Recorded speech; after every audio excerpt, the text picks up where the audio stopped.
this video, we're doing another example with complex fractions where we have a fraction in which both the numerator and the denominator are both fractions themselves. So in this first example, we have the fraction a over b in our numerator, and in the denominator we have the fraction x plus y over b. So when we want to simplify a fraction over a fraction, all we do is take the reciprocal of the denominator. In other words, we take the fraction that's in the denominator and we flip it upside down. That's what the reciprocal means. So we flip it upside down, and whatever that is, whatever the reciprocal is, we multiply that by our numerator. In other words, we're going to keep the numerator as it is, so a over b, and we're going to multiply by whatever we get when we flip the denominator upside down. So instead of x plus y over b, flipping it upside down to get the reciprocal, we get b over x plus y.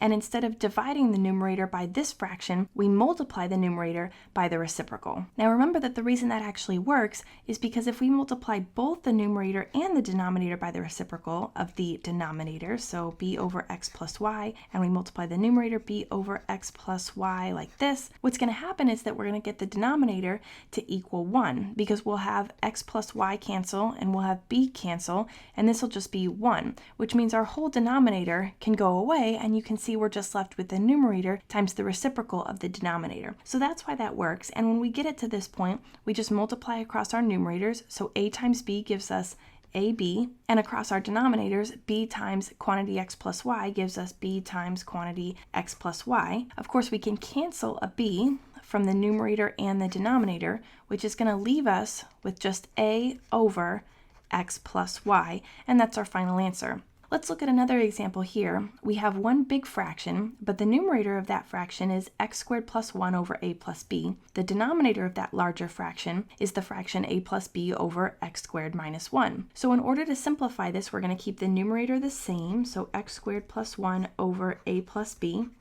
And we're going to multiply by the reciprocal of the denominator. So we'll take the denominator, flip it upside down, and multiply by our original numerator. Now we can just multiply our numerators together, but of course we're going to have to FOIL this out, so we're going to do x squared times x squared to give us x to the fourth. We're going to do x squared times negative 1 to give us minus x squared, 1 times x squared to give us plus x squared, and then positive 1 times a negative 1 to give us a minus 1. In the denominator here, we just have a plus b times a plus b. In other words, we have two factors of a plus b, so we can just call this quantity a plus b squared. In our numerator, we notice that we have a negative x squared and a positive x squared that'll cancel with one another, leaving us with just x to the fourth minus 1 all over quantity a plus b squared. And that's our final answer. That's how you simplify a complex fraction.